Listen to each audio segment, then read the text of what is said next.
بسم اللہ الرحمن الرحیم۔ ناظرین السلام علیکم ورحمۃ اللہ۔ ناظرین، ہم آپ کے سامنے ویلاگ رکھ رہے ہیں 382 اور اس کی ہے یہ 5ویں قسط۔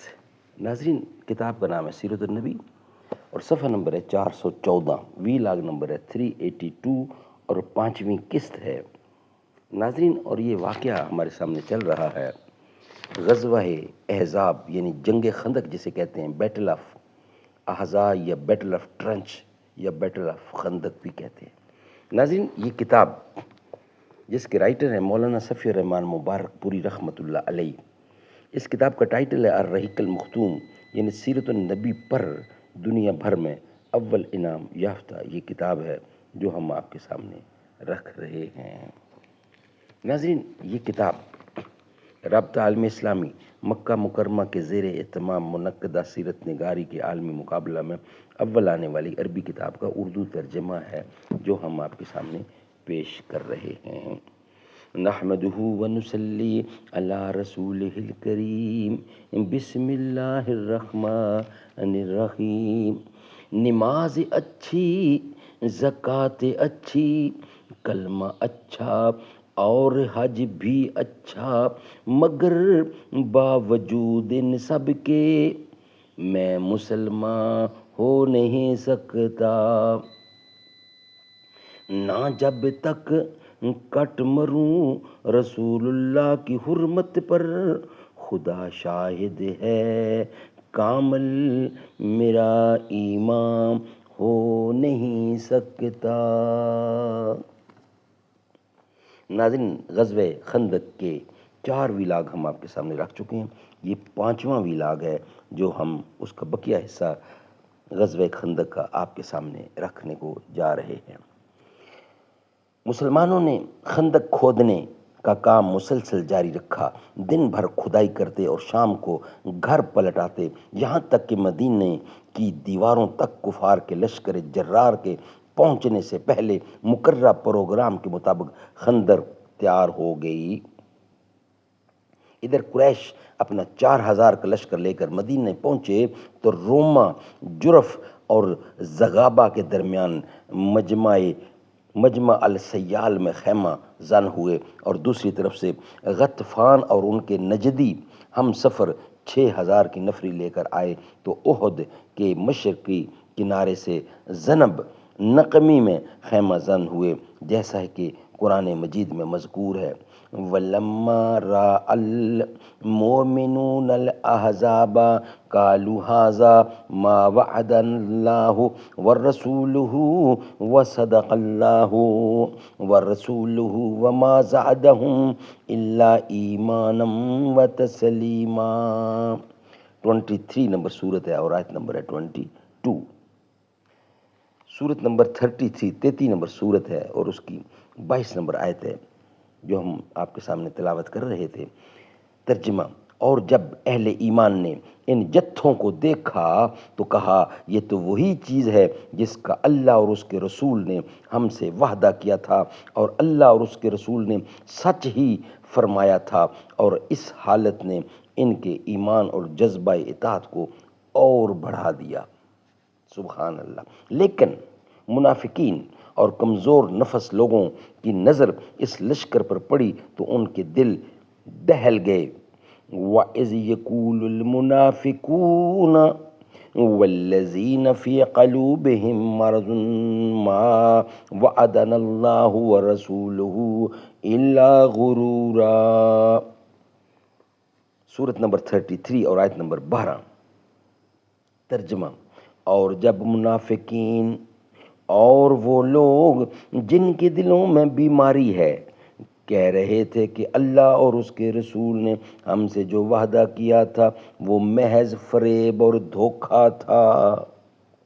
بہرحال اس لشکر سے مقابلے کے لیے رسول اللہ صلی اللہ علیہ وسلم بھی 3000 مسلمانوں کی نفری لے کر تشریف لائے اور کوہ صلا کی طرف پشت کر کے قلعہ بندی کی شکل اختیار کر لی۔ سامنے خندق تھی جو مسلمانوں اور کفار کے درمیان حائل تھی۔ مسلمانوں کا شعار یعنی کوڈ لفظ، مسلمانوں کا شعار یعنی کوڈ لفظ تھا حولا ینصرون، حامیم لا ینصرون، حامیم لا ینصرون، تم ان کی مدد، حامیم ان کی مدد نہ کی جائے، حامیم ان کی مدد نہ کی جائے۔ مدینے کا انتظام حضرت ابن ام مکتوم کے حوالے کیا گیا تھا، اور عورتوں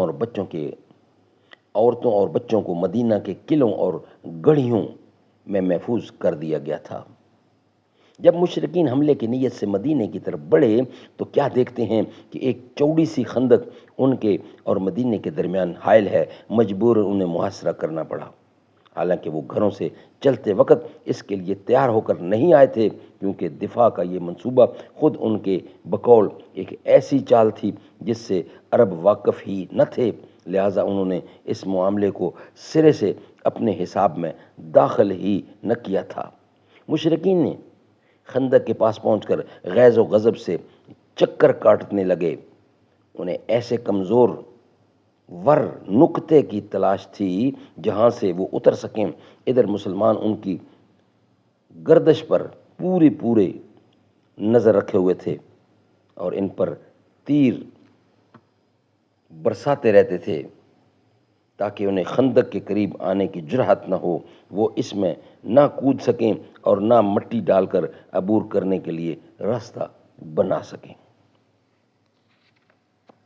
ادھر قریش کے شاہ سواروں کو گوارا نہ تھا کہ خندق کے پاس محاصرے کے نتائج کے انتظار میں بے فائدہ پڑے رہیں، یہ ان کی عادت اور شان کے خلاف بات تھی۔ چنانچہ ان کی ایک جماعت نے، جن میں عمر بن عبد ود، اکرمہ بن ابی جہل اور زرار بن خطاب وغیرہ تھے، ایک تنگ مقام سے خندق پار کر لی اور ان کے گھوڑے خندق اور صلہ کے درمیان میں چکر کاٹنے لگے۔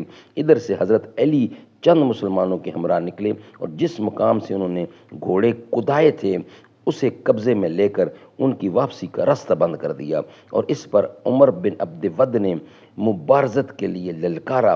حضرت علی دو ہاتھ کرنے کے لیے مقابلے میں آ گئے اور ایک ایسا فکرہ چست کیا کہ وہ طیش میں آ کر گھوڑے سے کود پڑا، اس کی کوچیں کاٹیں، اس کے چہرے کو مارا اور حضرت علی کے دو بدو آ گیا۔ بڑا بہادر اور شاہ زور تھا، دونوں میں پرزور ٹکر ہوئی، ہر ایک نے دوسرے پر بڑھ کر وار کیے۔ بالآخر حضرت علی نے اس کا کام تمام کر دیا۔ باقی مشرکین بھاگ کر خندق پار چلے گئے اور وہ اس قدر مرعوب تھے کہ اکرمہ نے بھاگتے ہوئے اپنا نیزہ بھی چھوڑ دیا۔ سبحان اللہ، سبحان اللہ۔ ناظرین، ابھی واقعہ باقی ہے، ہم ویلاگ یہاں بند کرتے ہیں، انشاءاللہ نیکسٹ ویلاگ یہاں سے شروع کریں گے۔ یہ ویلاگ ہم یہاں ہی پہ بند کر رہے ہیں۔